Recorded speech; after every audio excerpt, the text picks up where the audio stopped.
Justin Gatlin is the latest in a long line of sprint sensations to emerge from the USA.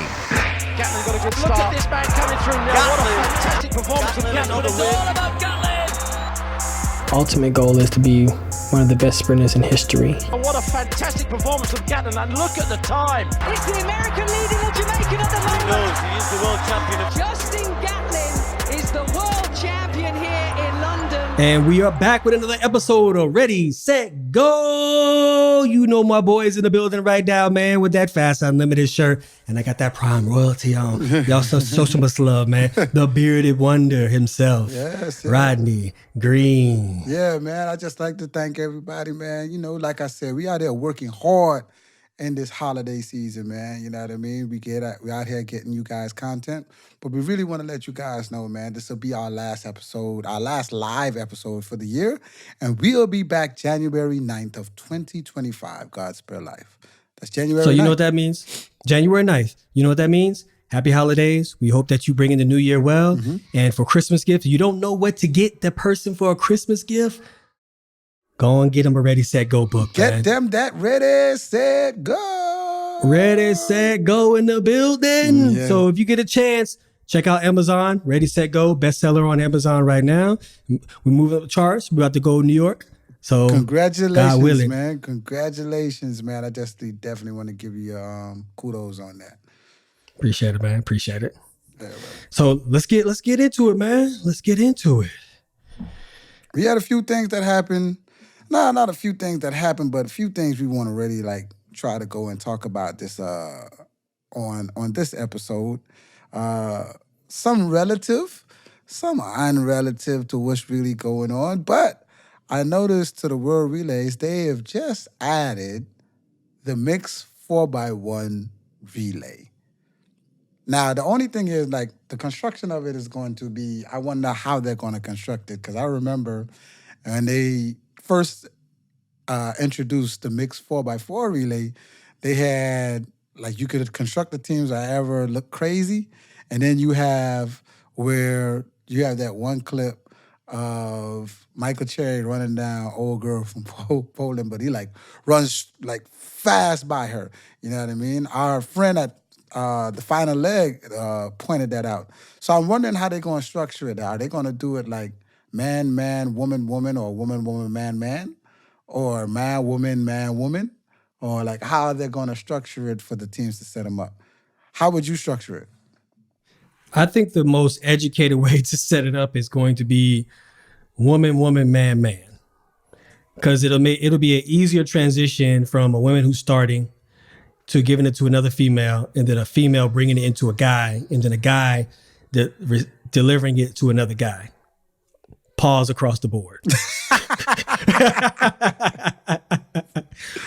Pause across the board. Yeah, I like that setup. I like that setup because if it was reversed and you go man, man, female, boy, them steps for the female gonna have to be at 38 feet, 40 feet on that dude coming in. He gonna be coming in so fast, or on a fly 8-second 100. That junk gonna be crazy. Yeah, bro. She gonna have to get out. Let's just say if you have a guy running the backstretch, and he's gonna be able to hand it off to a female running the turn. She gonna have to get out when he reaches the 50-meter mark or something like that. That's gonna be crazy. Like I said, about 40 feet. You know what standardized? 22 feet? 22, 21, 22, 22 feet is standardized, like 22 of your feet. You know what I mean? I think about, a sweet spot is between 23 to 26 or something like that. Yeah. Their sweet spot going to be 38 to 44. It depends on if you dealing with a female who has a rocket start, yes. But if you don't, then you dealing with probably 45 to get a comfortable handoff to where you have that hovering where the stick is still moving. You know what I mean? But you know what? That's a question we're gonna ask for Coach Michelle Lewis the next time we see her, man, because it's gonna be interesting. They're gonna be bringing in a whole new event. That's gonna be really interesting to see. I wonder how she going. I mean, I wonder how they construct that U.S. team. Speaking of U.S. team, let's see you construct one right now. Like, we're going to construct a few teams that possibly could be in the mixed relay. And I'd like to see you put one together. One together for the U.S. and one together for another country. Then I'll pick one for the U.S., then I'll pick one from another country. All right, I'm going to let you go first. Here you go. Here you go. So, age before beauty. Age before beauty. So if we go in, I'm going to go Devin Charlton. This is Bahamas, by the way. Devin Charlton, Antonique Strawn, Wanye McCoy, and Terrence Jones. That's my Bahamian 4x1 right there. Listen, man, you know, no disrespect. 4x1. You probably had a very tight pool to pick from. Exactly. Nah, I want everybody to realize, like, that's a hurdler in the front. Antonique Strawn, who was definitely a very good 200-meter runner, and definitely I put her on the backstretch. She runs 10.9 in 100. To Wanye McCoy, he attends Florida. He's a Gator, who runs a very good 200.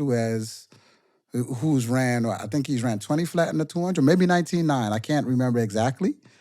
To Terrence Jones, who runs 9.91 and 19.8 in the 200. So that's a very competitive 4x1 for the Bahamas team. Okay. All right. Like I said, you had a tight pool, so I'd have picked the same one. So who I pick now? What team did I pick for? You got to pick for your own country. All right. Okay. And then we'll pick from another country. You pick the country. It could be Jamaica. It could be whoever. You pick the country.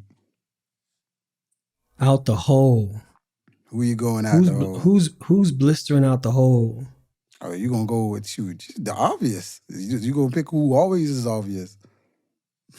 Who you talking about? Who everybody pick out the hole on their relay for the USA all the time? Tiana Bartoletto. Oh nah, but that's a real one though. I'd pick that. Hell yeah, every day of the week. Every day. Hold on, we're going with more recent athletes, correct? Yeah, so all those athletes are still competing right now. Yes, the athletes that I just named. Okay. All right. I don't know. You know what? I kind of want to take my opportunity and chance on Tamari Davis. That's a sure shoe in. Yeah. I almost you heard it almost came out.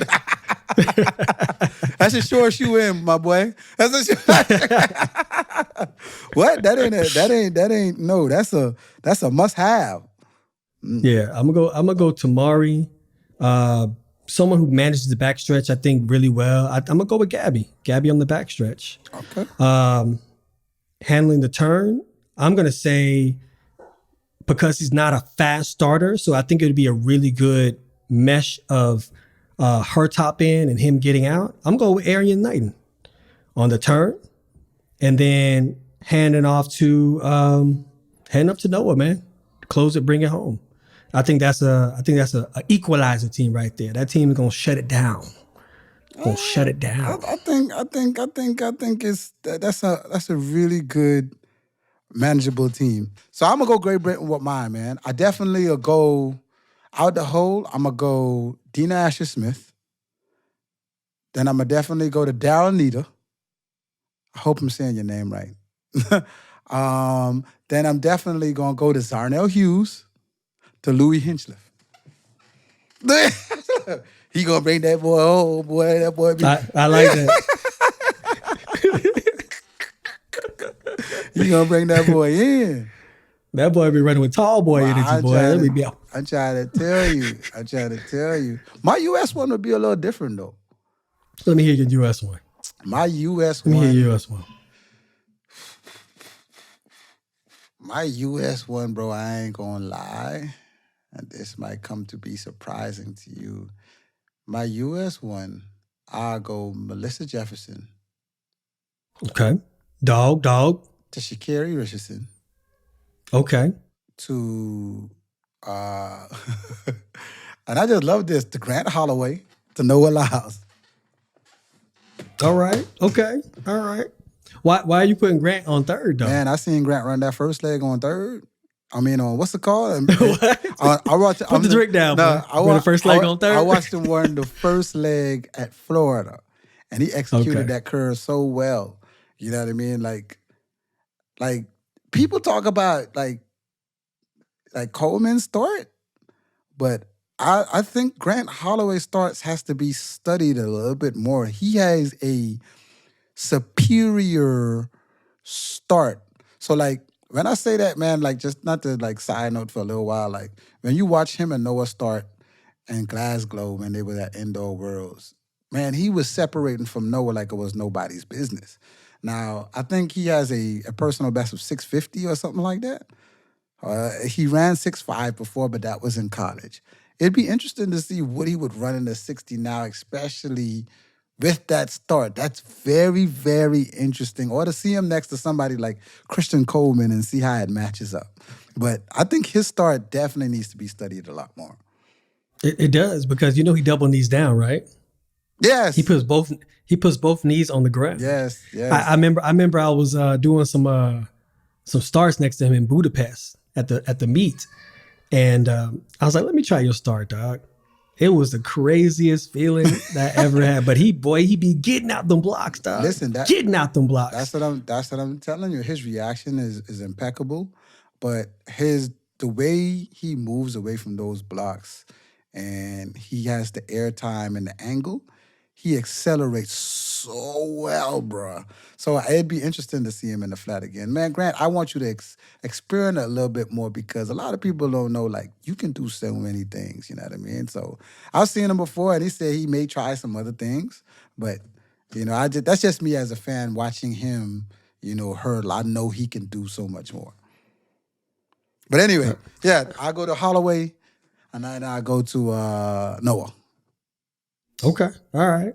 I like that pick. True. You gotta go. You gotta pick your home country now. You gotta do a Jamaican one. after your meeting with Vibes Cartel and everything, you gotta do it. All right. Let's see. I'm gonna pick. Not the accent. I'm gonna pick the great Shelly out the hole. No other. No. And we're gonna have I'm gonna put Elaine on the backstretch. That ain't bad. She's top in. She's top in. She's top in all day. You know what I mean? Then I'm gonna put Hudson. I'm gonna put Hudson on that curve. Okay. He's strong 200. Definitely. 19 seconds, And 200. And I'm gonna put Keyshawn on the ankle leg. I'm gonna put Keyshawn on the ankle leg. Just let him open up and fly. You know what I mean? Nah, he gonna fly. That boy gonna run probably by 8'7". Yeah. 8'7". I think we're gonna see a good 4x1 out of them this year, man. I think definitely we're gonna see them on the 4x1. I want to see what yours is. I already know you go. I know which one guy you gonna pick. I know you gonna pick one guy. I know you gonna pick. Man, I'm trying to see where you gonna put him at though. Yeah, I'm going Shelly Sharika. Okay. I'm going all right. Shelly Sharika. Shelly Sharika to Oblique to Keyshawn.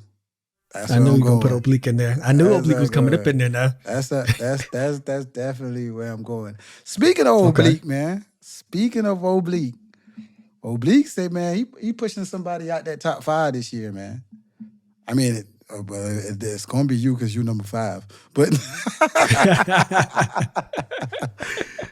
he said there's an article out there that said he's moving somebody at the top 5. So if everybody don't know what the top 5 are, the top 5s are Usain Bolt at number 1 at 9:58.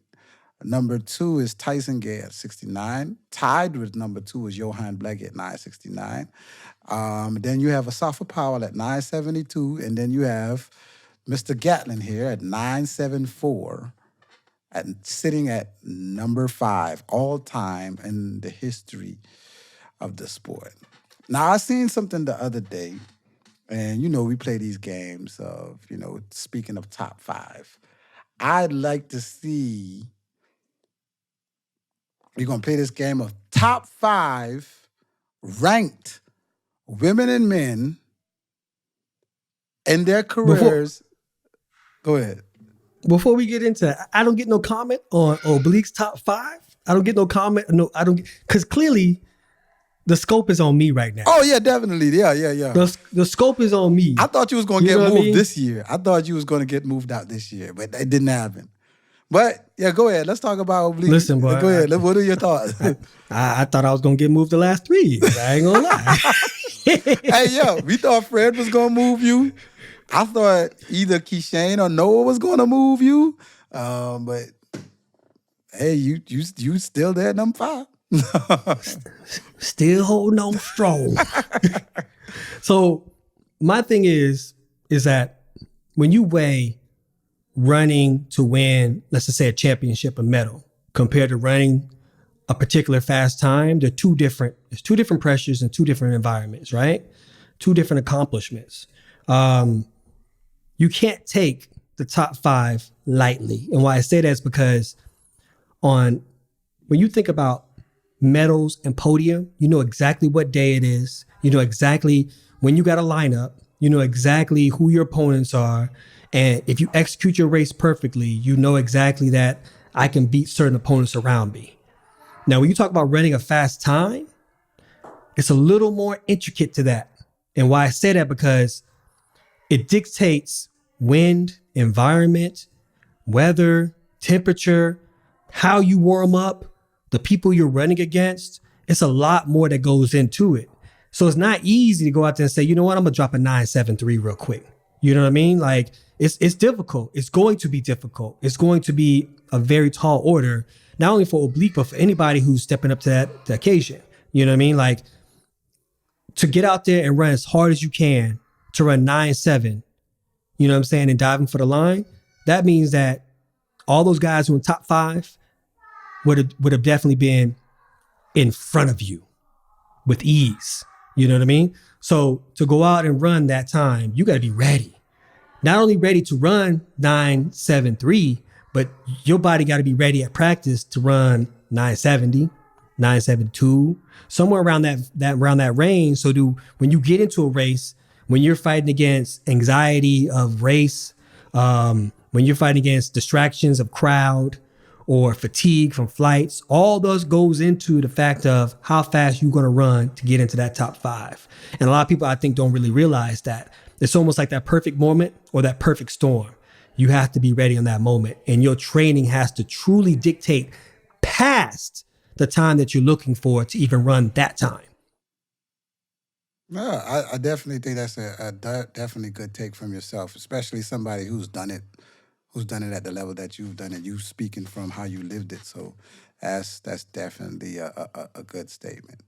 I hope, Oblique, you listening. But I'm pretty sure if Oblique listening, the other people gunning for that top 5, they listening too. You know what I mean? Shoot. So go ahead, back in it. All right, what we going to do now? What's the game? What's the game? So this the game. We're going to play it with y'all in the comments too. You guys could make a top 5 in the comments.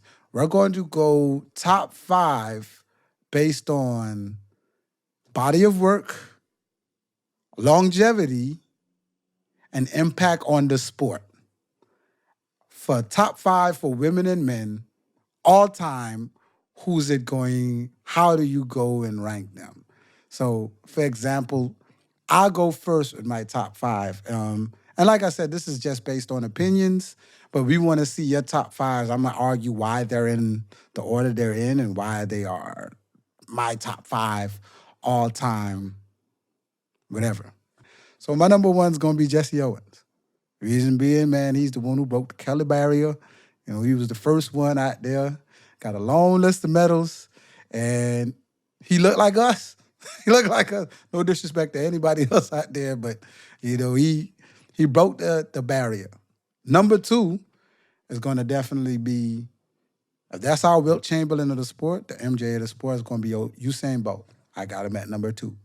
You know what I mean? He definitely transcended the sport as he turned into Usain Bolt with his 8 gold medals. And what he's done in every world championship that he's done in his world records definitely transcended the sport. At number 3, it's going to be another gold medalist who has no other color medal except gold, would be MJ Gold.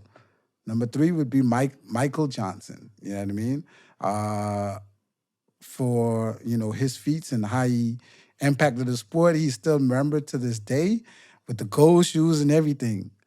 Number 4 would be our first celebrity of the sport, who turned it, like being a celebrity in the sport, a thing, would be Carl Lewis. Carl Lewis, this is not based on jumps or anything, just sprinting. You know what I mean? He was on billboards, big old contracts and everything else. And at number 5, I would have you at number 5, bro. But I have 2 honorable mentions. Yeah, I got you at number 5, bro. Based on longevity, the way you left the sport, came back, you basically climbed Mount Everest twice. You know what I mean? That's never to be done by somebody who came back to the sport to actually get back to the mountaintop. So based on that and your newfound podcast celebrity, being relative, you would be definitely at number 5. My 2 honorable... Well, I guess number 5 is my favorite number then. I'm my lucky number. But my 2 honorable mentions would definitely be Maurice Green, who I feel like, introduced, based on his both Olympic performances, his career in the sport, and showmanship, man. I feel like he definitely introduced showmanship to our sport. He's my honorable mention. And my other honorable mention is Mr. Asafa Powell himself, man. He has 7 sub-1000s? But yeah. About 97. Yeah, 97 sub-1000s, yeah. Yeah, man. Which I was like, why don't you just finish it off, man? Let's finish it off. Yeah. What you mean? Asafa, if you listening, man, finish it off, man. Man, Asafa is not get a smooth 100, man. Asafa was online the other day asking what go with Ricardo coconut rum. And I was trying to tell him cranberry juice. That boy is not trying to run no more, boy. Shout out to Ricardo coconut rum, man. Y'all send us a bottle. Man, send us a bottle, man. I just plugged y'all. Or 2. Yeah, we just plugged y'all, man. But I stay with a bottle in my garage anyway. Is that where you drink at? You drink in your garage? Nah. That's where the overstock goes. So I got one in the kitchen cabinet and the overstock. Okay, all right. My mom, when it's empty, just go out to the garage and get another one. Yeah, my mom don't be wanting to bring it for me because she a minister. She don't be seen with booze. Hey,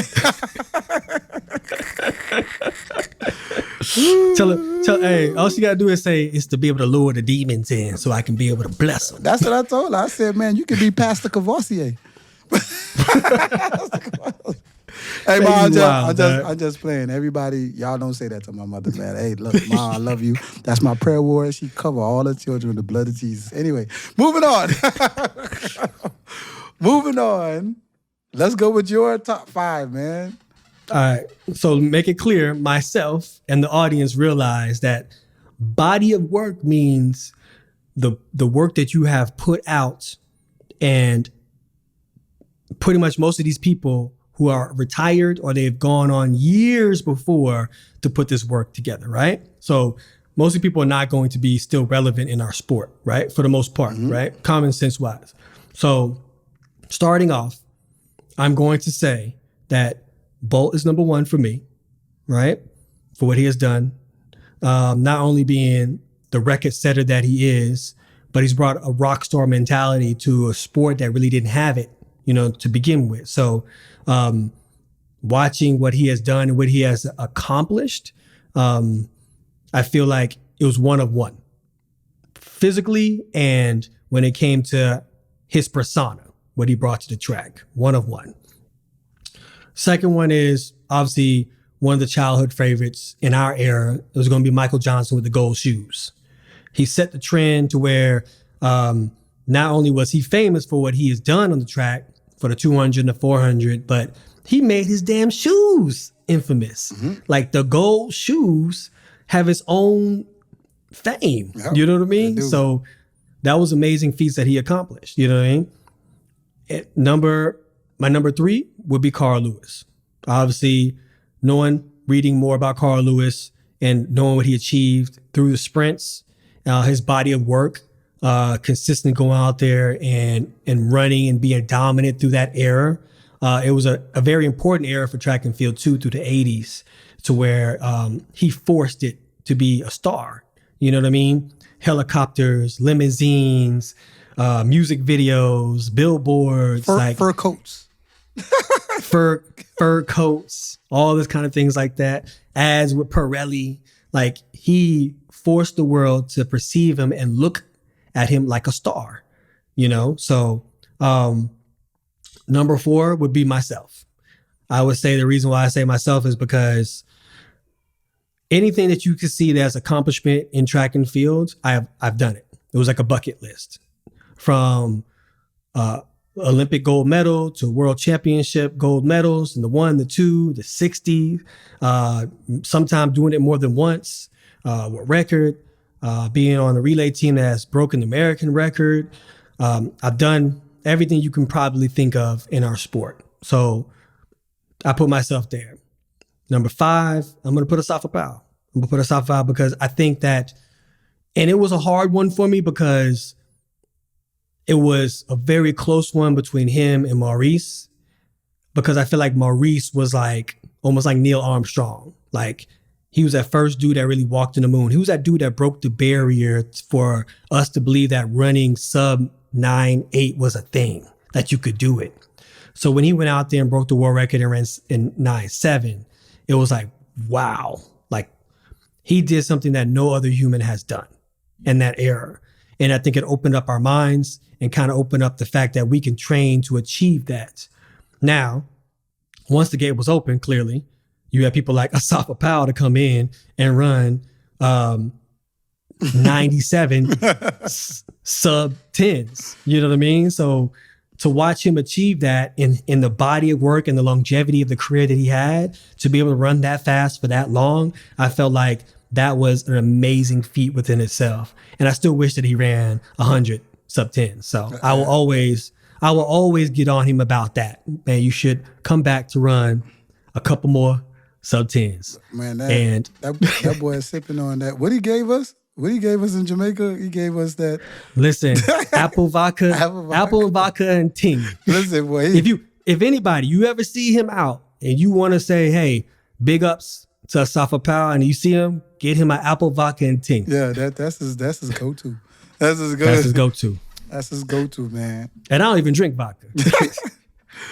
Yeah, it's gonna be fun to see how they construct theirs in the comments, or who gonna go against the top 5 that we both put together. Those are all good reasons that you had for the men. You know what I mean? I can't argue any one of them away. You know, I'm surprised Jesse wasn't in there for you. You know what? I loved it when you said Jesse. Man, I was like, oh man. If I put Jesse in there, then I'm pretty much copying your whole top 5. You know what I mean? So you want to go? Yeah. You want to go first with the women? That way you know you ain't coming. Super honorable mention. I'm gonna say super honorable mention goes to Jesse Owens for basically knowing that we can go out there and accomplish something truly amazing in the face of adversity against the Nazis deep in Germany, and telling them, I'm still going to do me. Because he could have listen, bro, Jesse could have went out there and said, you know what? Y'all ain't finna kill me out here. I'm going to go ahead and get this silver. But he did what he did. So super honorable mention, man. He's beyond top 5. You know what I mean? So he did what he did. He did what he did, man. So I'm gonna go. You know what? No. You go first. You go first in the top 5 women. Top 5 women, man. Mine gonna be a little controversial. I already know because who I got at number 2, boy, people gonna be like, what? But yeah, man, she my number 2. But number 1 is number 1 on the all-time list, man. For her style, her impact, people still talk about her today. Florence Griffin Joyner.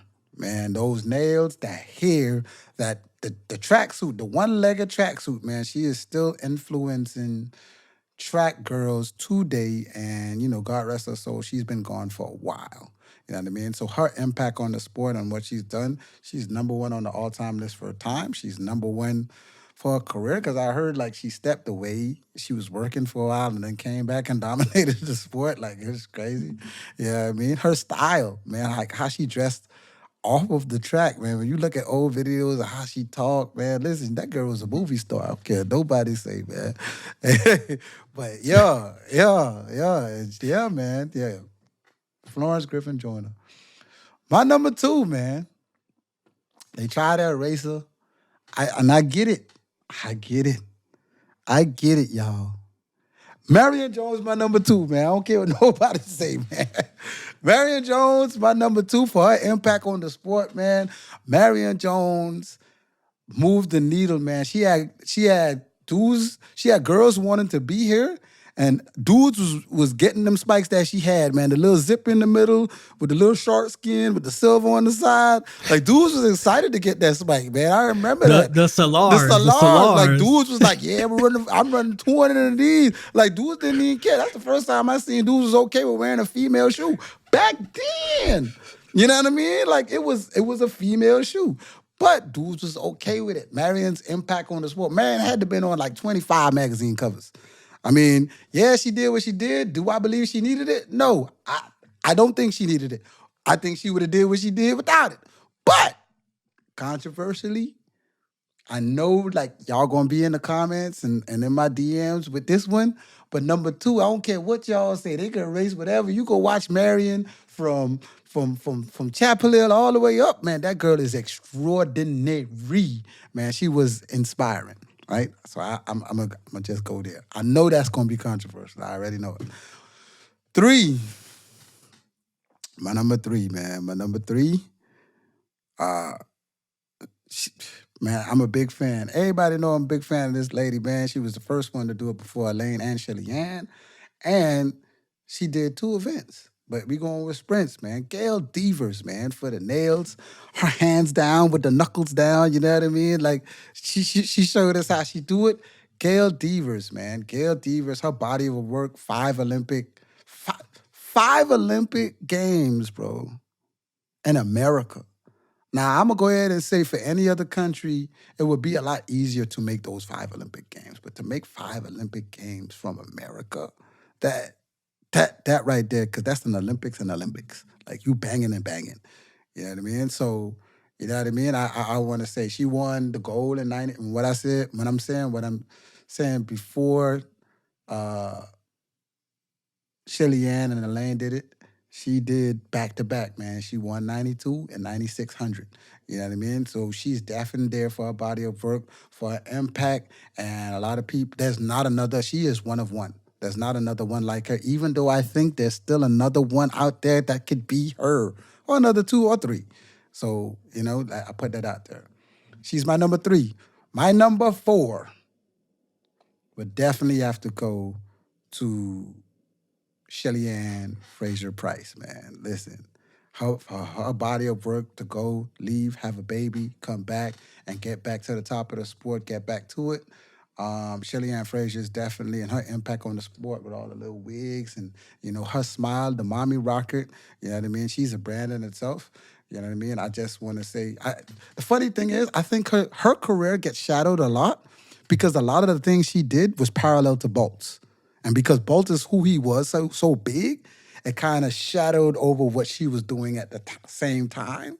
So I think she gets her shine, but she doesn't get as much shine as she should get because her time of winning and being champion was at the same time as Bolt. You know what I mean? I can see that. Yeah, so that's definitely my number 4. My number 5 is Allison Felix, bro. The most decorated female in our sport, hands down, with the most medals ever. You know what I mean? No matter how they may be, I think, you know, her being one of the first child prodigies to rise all the way up to greatness, world records in the 4x1, 4x4 teams, you know what I mean? Being very, very, very, very strong in what she was doing, Olympic gold medalist, you know what I mean? She is definitely number 5. But Elaine is my honorable mention But Elaine, and we have 2 people on that list that are still currently working on their body of work. But if Shelly Ann was to be done today, based on her world championships and her Olympics, she is still my number 4. If she was to quit today, she is that. You know what I mean? But my honorable mention is Elaine. Okay. I like that for sure. That's a good list. That's a good list right there, man. Okay. All right. My top 5 is going to start off with, like you said, FloJo. Jeez, boy. The one and only. One and only. The one. Watching FloJo, listen, I knew that she was somebody for real when you have people like Beyonce dressing like her for Halloween. Yes. That should tell you, bruh, she's still famous to famous people who was children back then. Exactly. When you think about the fastest woman, the first thing that comes to your mind, it doesn't matter what year, what decade you in, it is FloJo herself, right? And like you said before, it's not only like she was fast on the track, but she also was a fashionista. She started trends with the one-legged tights, with the fingernails, with the long flowing hair. She did all that. She brought, I think she really truly brought femininity to the track world. She did. You know what I mean? Because you look at how women was back then and how they were ready. They were ready to fight. You know what I'm saying? They were ready to get out there and run. They didn't care about sweating. They was out there just getting it. But when you watch FloJo, she came out, hair done, nails done. And usually when you find those women out there with their hair done, their nails done, and they looking good at the starting line, you be like, yeah, you about to get last, but you trying to look good getting last. But she changed the narrative on that kind of stuff, right? My number 2 is going to be the most decorated female sprinter of all time in our sport, which is Allison Felix.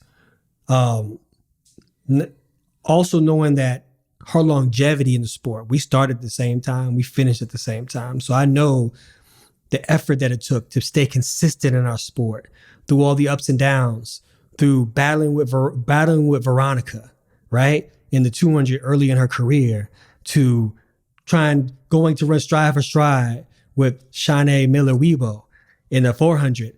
Like, she not only was a formidable opponent, but she dominated through her career, and she changed events. Yeah, she changed events. You see what I'm saying? And she changed events and still was a top favorite in every event she went into. Yeah.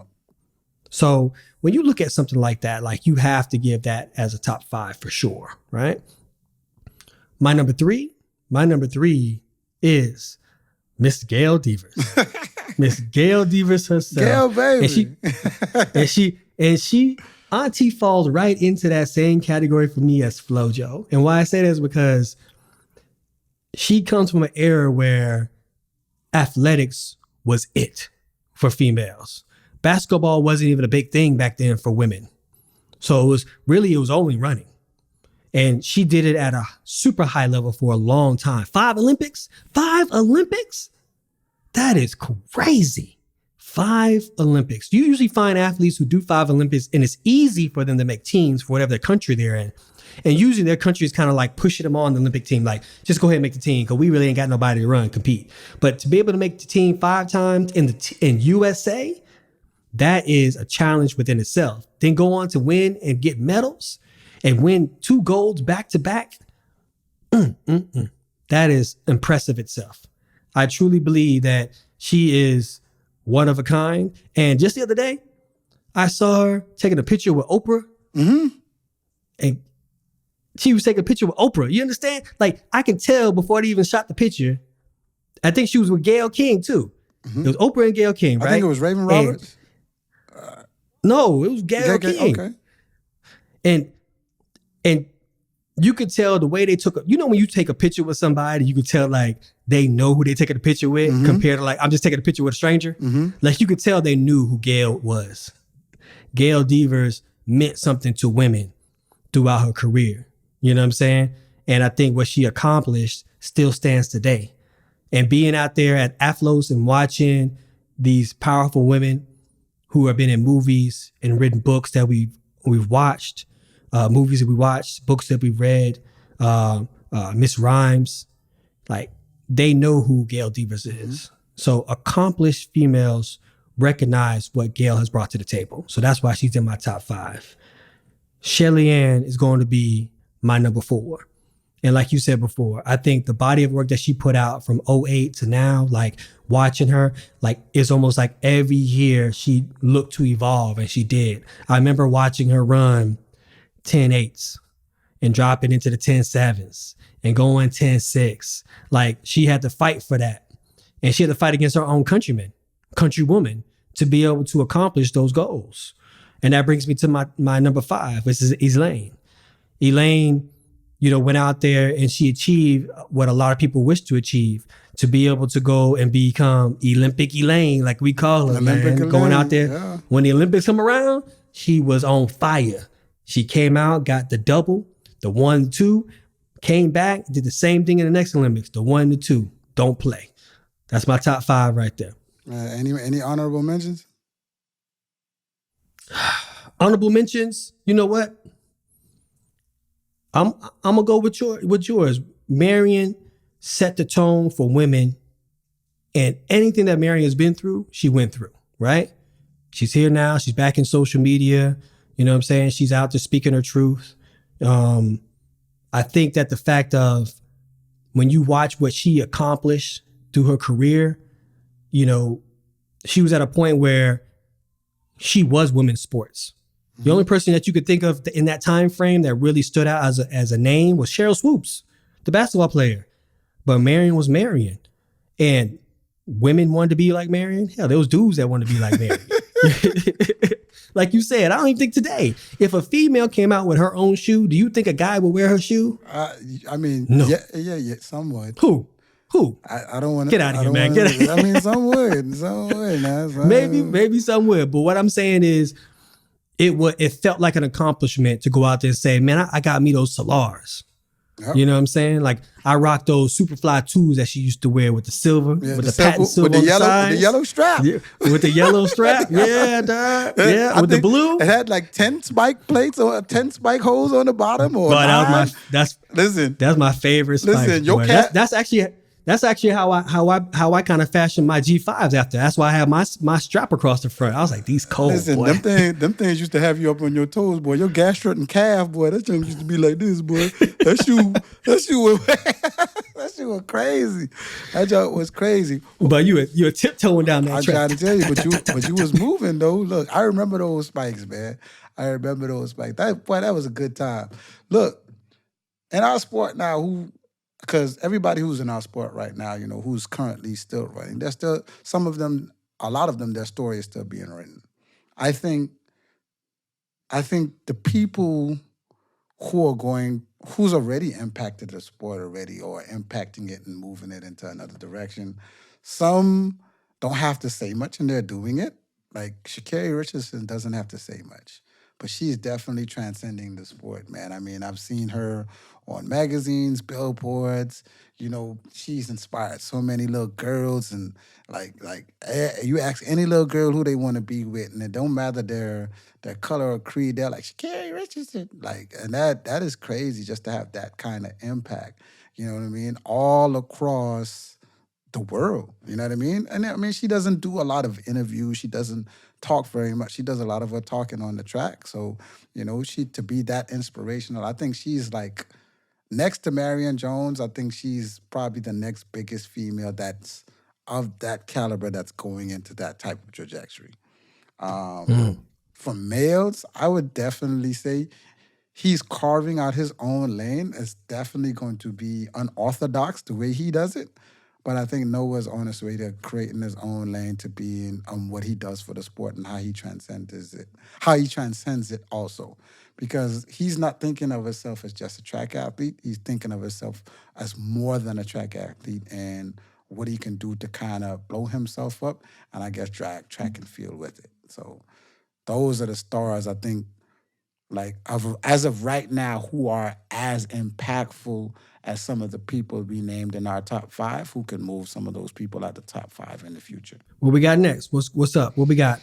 Man, we got, our boy Trayvon coming back, man. We have, I think, Trayvon Bromell. He's definitely back from surgery. He's back training.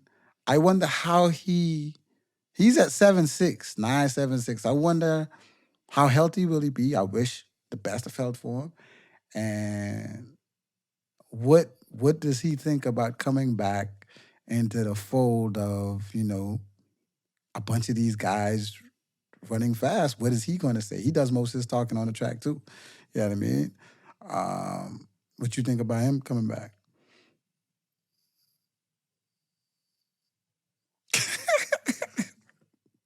I'm going to say it just like this. Trayvon's talent lies in his adversity. I'm going to repeat it. Trayvon's talent lies in his adversity. I'm going to take you back to 2016 when he ruptured his Achilles coming across the line in that relay and had to wheel him off the track in Rio de Janeiro, 2016 Olympics. And he was out. He worked his way to come back. He ran some times that were definitely not comparable to looking like he was going to be able to bounce back. And he did. And this is before he ran and came back and he started running 9.7, 9.76. I think now, like him coming back and navigating through the injury he has now, I don't think that he knows that that's not his death sentence. You know what I mean? I think that's God talking to him, telling him, I'm bigger than any injury that you come across. Believe in me. And I'm saying this because we know that Trayvon is a man of faith. Yeah. If you watch a lot of his page, you watch a lot of his stories and you visit his IG page, he's a man of faith. So when you watch him go through his turmoils and watch him go through his adversities, and then you go back and recount his career, even before he became famous, he had injuries when he was playing football and he came into track and field and he got some injuries. And a lot of people would be like, well, that's damaged product. You know what I mean? He's just going to get injured. Not true. Because if you look between the times he's been injured and when he was healthy, he did amazing things. So I don't count him out. I never do. Until he's done running, that's the only way you're going to count him out. And I think now at the point of his career where he realizes he's a little more mature, he realizes that, taking care of my body is a necessity, making sure my body's on point when it's time to run. Recovery is critical for him so he can stay on point. And I've had conversations with him and I realized at the end of the day, ain't nothing going to stop Trayvon except Trayvon.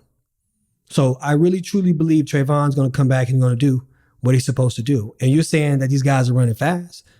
You name me one person that's ran 9.76 since he left the sport from his injury. None. Fred. So he has Fred. Fred ran it when he was healthy too. Oh yeah, because he got bronze. Yes, exactly. Yes. Correct. No one since Trayvon has left the sport because of his injury, has ran as fast or faster than Trayvon has ran. 100%. So that door is still open. If he comes back to the level that he was before, he's right back in the game. So that's all he needs to do. So for me, I don't count Trayvon out because I think that he knows who he is now and what he needs to do. Did he go through a little down point where he was really kind of down on himself? Yeah, he did. Not this injury, but maybe the previous one. Did he realize, just believe in myself, I'm going to get back at it. And he did. So that's what I think. What about you? Shoot, I like to see him back, man. He's a good motivator, man. I like to see him back. There's rumors that he's back in Texas training. I don't know how true that is, but they are. It's true. It is. He's over at Baylor. Yeah. Okay. Yeah. So I knew I heard about that. So I want to see how that works out. He's out of Florida. Shoot, another coaching change, man. Like now that we're saying that he went back to Baylor, so he's probably with a different coach. Toby Yamasan with Glenn Mills. What do you think about that? That's different. That's real different. And I read the article, and the article came out and said that, she made the coaching changing. And the article says to revive her career I don't know why they said that. Why are you gonna say something like you know that? what it Because is? They measure her by the world record, and that's probably why. They measuring by the world record. Oh, she's running. I mean, she's ran 12.4, 12.3, which is super competitive in her event. But I guess they saying because she ran 12.1. Yeah, I mean, she ain't right. She ain't right. Come on, bro. Which is Do crazy. you understand? You understand that in that moment she caught lightning in the bottle. 100%. She hit all of her angles. She did what she's supposed to do. And she ran a time that a lot of those young women out there, their coaches have said they can run that time. I've heard coaches say such and such can run this time outside of Toby because the field in the women's 100-meter hurdles is that close. Mm-hmm. Margin of error is that small, right? So it isn't that her career was done or she's washed. It's the fact that, like we said it before, if you line them women up and race them 8 times, you're going to get 8 different victory winners. That's what it is. So to be dominant in that field, it's ridiculously hard. Ridiculously hard because it doesn't come down to the fact of who's the fastest. It's the fact of who's going to maintain their technique the best and the longest throughout the race. And I think for her, that's a unique coaching change. And I mean, you being a coach, you want to speak on that part? What do you think with her being with Glenn Mills? Man, her being with Glenn Mills, one, she got to respect Glenn Mills gangster, man. Glenn Mills has coached very, very, very, very talented young men and medalists. You know what I mean? So, I mean, some of these coaches, you know, he might have had hurdlers in the camp before because a lot of people would be like, oh, he's a sprint coach. But, you know, he might not have had a hurdler to Toby Amasan's caliber. So this is, and a coach like that is always looking to challenge himself to move the needle. I don't think people know that Glenn Mills was not always Usain Bolt's coach. When he got Usain Bolt, he kind of forced him on that line to get to where he is with professionalism, changing his diet, making sure he doesn't drink. And Usain Bolt has said it himself about Glenn Mills. And he has a high level of respect for that man. Shoot, almost to the point where he wouldn't let anybody disrespect that man. So with that being said, man, she gonna have to respect his gangster as a coach. Now, what she gonna have to do, man, is she's going to have to go in and try to unlearn most of everything that she knows and really give herself to Glenn Mills. I think the problem with a lot of athletes that change and they can't find like the right things to do with the new coach is because they won't give themselves all the way to the coach. And to me, that's crazy because you're paying somebody to tell them what to do. The only way to prove them wrong is to do everything they say, and it don't work. But if you're doing things contrary to what they say and trying to do your own thing, why are you paying that person? Just go coach yourself. Do that. Mm-hmm. That's more applicable than anything else. Why pay somebody to say I want to make sure I have input? You know what I mean? That's not what you want to do, man. You know what I mean? You can't go into no 5-star restaurant and tell the cook, hey, I want you to cook it this way. That chef might be like, nah, this is the way it's cooked. This is the way we prepare it. You either want it or you don't want it.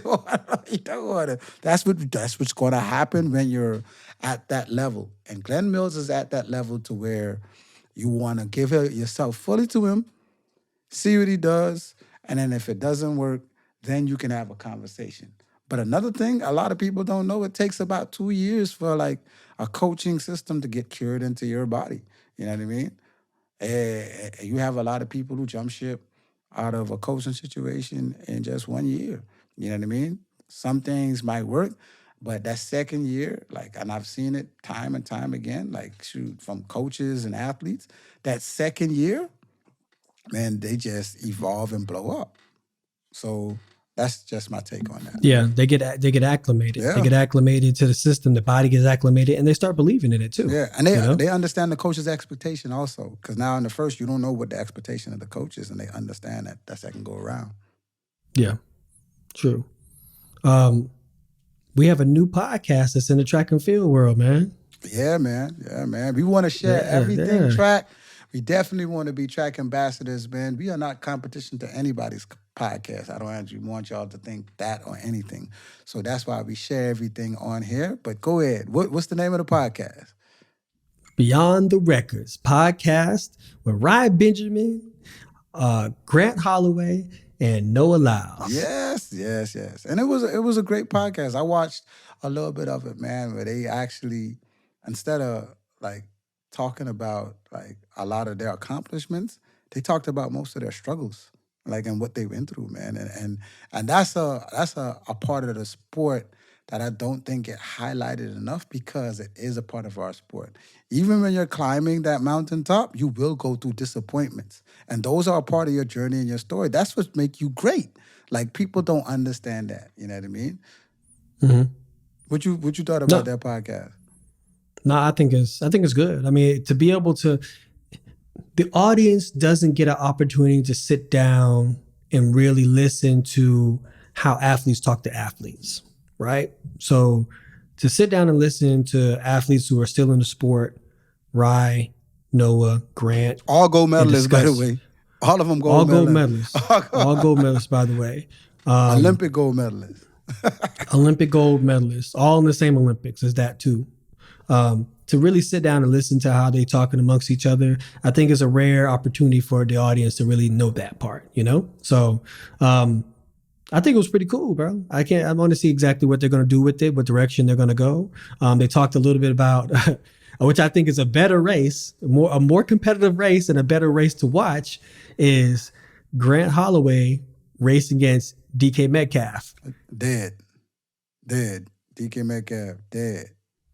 Listen, I love it though. I love it because it's the fact of you do have a hurdler who's not known as a sprinter coming into the sprints, and you have a guy who's not afraid to run a whole 100 meters. Because, you know, you have these banter back and forth with Noah and Tyreek talking about, we're going to run a 40, or we're going to run 50 meters, or whatever like that. Listen, DK Metcalf already laced up, got on the line against professional sprinters, and ran 100 meters in LA. He wasn't scared to do so. Which is very admirable from him, because, I mean, running with all that football weight on, everybody know football players that run track, and I've coached a few that transition back and forth from track to football, they got to lean out a little bit. You can't run with the football bulk. And when DK Metcalf run, he still had football bulk. He didn't lean out, so he didn't give himself a fair shake.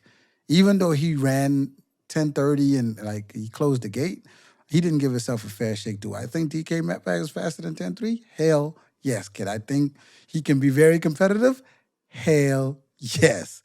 Like, hell yes. But yeah, I don't think that was fair shake. But like I said, I think somebody of Grant's caliber, the way he started, man, I don't even think Noah could beat him to 40. Shoot. And he the world fastest man.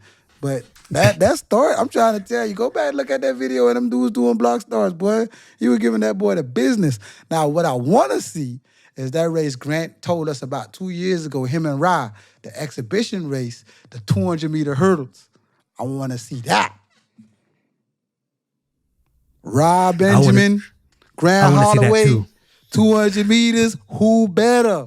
Who's better? Is it the boy wonder? Is it King Ben?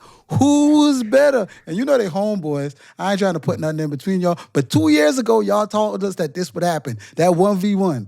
I want to see it. I love that, bro. Especially now they both co-host on the same podcast. And That's they gold great medalists. banter. And they gold medalists.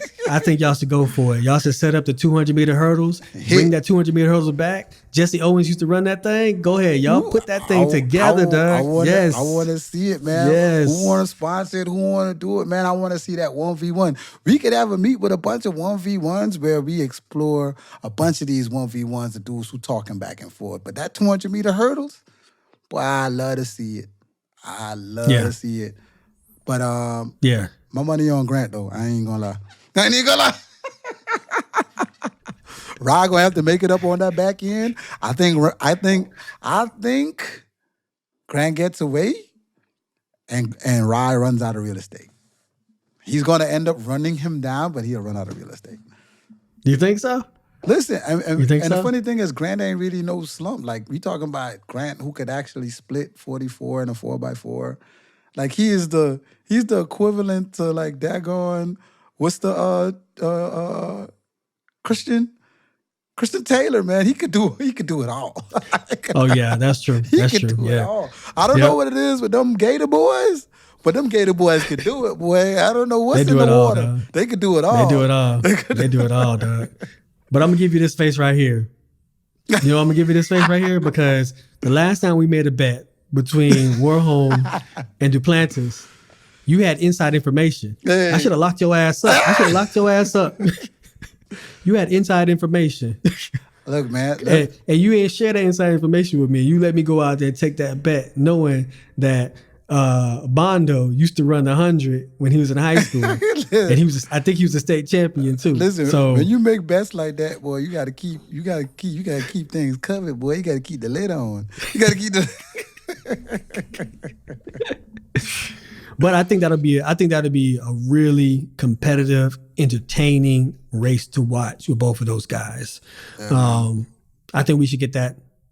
Y'all get that started, Man, Grant promised Get that thing man. going. Grant told us about it, man, and I was waiting for it. And it's the perfect time, man. You promised us, Grant. Promised Where us, you Grant. at? Where you at, You man? got the gold down, man. What we gonna do now? When we see you, man, you better have fun. it on. You better. It's Have up. fun. Have fun. Have fun. It's fun time now, man. Y'all do that thing. Yes, it is, man. But yes, once again, go and support that podcast. It's called Beyond the Records. You know what I mean? Episode 1 is already out. Go ahead and subscribe to their page. Those gold medalists, those men are great gentlemen, man. We want to make sure we support them and put it out there. Another thing that we want to put out there, man, those Grand Slam tickets are on sale.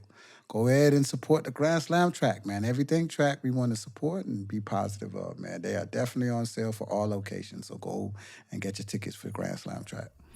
Listen, man, the athletes are buying in. It's almost like every week you hear another athlete is signing up to be a part of the Grand Slam. So it's going to be an event to where you ain't going to watch no poop putts. These are going to be the athletes that you love to watch already. And they're going to be at the Grand Slam in a whole different environment. So y'all go check out those tickets now, man. And while y'all checking out tickets, y'all go to Amazon. And get that boy ready, set, go. Book. Yeah, man. We got Merry Christmas, y'all. Merry Christmas.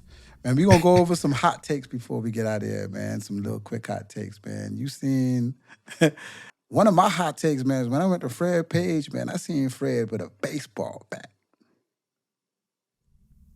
Yeah, man. I mean, look, you're young, you're athletic.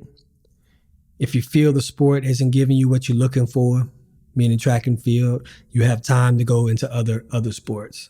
I wish I had the opportunity. Some days I wake up and be like, you know what, I'm going to go do that. Boy, you are 42. Stop it. So I commend Fred stepping out there and really kind of like learning a whole nother sport. You know what I'm saying? If he does go into baseball, if you look on his page, he's doing a lot more baseball drills, batting, running, all those kind of things like that incorporated into actually being a baseball player. I don't know if it's necessarily cross training or if it's like he's really taking it seriously and trying to get out there and see what he can do. But more power to him, man. Go do what you do. He's been an unorthodox training athlete, and he's done a lot of different things to make him successful. So any way that he's doing whatever he's doing, let it be in track and field or a whole other sport, you know what I'm saying? We wish him good luck, man. He's been on the Ready, Set, Go show before, and we got a lot of support and a lot of respect for him, man. So I like seeing Fred in something different. So, hey, man, if you get picked up by some team, you let us know, man. I'm trying to get me some tickets to come out there and see what you're doing, bro. Seriously. Shoot. But there was an athlete out there as well that was getting ready to get into the NFL. Oh, yeah, right? yeah. What's his name? He getting ready to be one of us. When I say one of us, man, if you don't know who us is them birds, man. Go, fly, Eagles, fly. That's who we are, man. Shout out to Devon. Hey, Devin Allen was signed to Grand Slam track. He is a former Eagle. He was on our practice squad for a while. He played a few games. He had signed to Grand Slam track. That's going to be interesting watching them come back, man. I got to give him a pound, man. Bergang. Okay. What's his? His name is what's his? Is it Rohi Stoner? Yeah, Rohi Stoner. He's Jamaican that won the gold medal at the Olympics, correct? Yeah. Yeah, man. Yeah, he's 25 years old right now. You know what I'm saying? He's actually a former professional rugby player. So he already has an understanding of another sport at a high level. Oh, yeah. So for him to come into track and field and to do what he was doing in track and field, now he's looking to take, his talents elsewhere. Oh, yeah. Maybe to South Beach. You know what I'm saying? You about to crack somebody's skull, boy, because they be out there in rugby hitting with no pads. So you gonna get this boy pads and cut him loose? Oh, good luck. That's like cutting a rhino loose, boy. It's like cutting a rhino. Yeah. So Stoner is a former Arkansas Razorback. Okay. You know what I'm saying? He took the gold in the Olympics in Paris. So obviously he knows what he's doing when it comes to sports. Oh, yeah. So going from rugby to win a gold medal in track and field, now he's going to the Eagles and the NFL. He's living in a fairy tale story, dog. Yes. A fairy tale story. His man cave gonna be crazy, bro. He's gonna have all kind of different accolades everywhere. Listen, his kids just better be accountants, boy, because they dad done lived two or several dreams. I'm trying to tell you, boy, they dad better not be like, hey, what y'all want to be? Athletes? Nah, you listen, come pick up this accounting book. Come pick up this accounting. Shoot, we had another hot take, man. We had this one's a funny take, man. This one, Nina Kennedy, man, Olympic pole vault star. Man, she got misunderstood on a plane when somebody asked her, I guess, what she do. And I guess the person thought she was like, man, yeah, I'm a Olympic pole dancer. Like and if it was a man, he probably was like, I'm trying to see what that be like. I'm trying to see what that. He's like, hold on. He probably looked Nina up and down like, oh, word.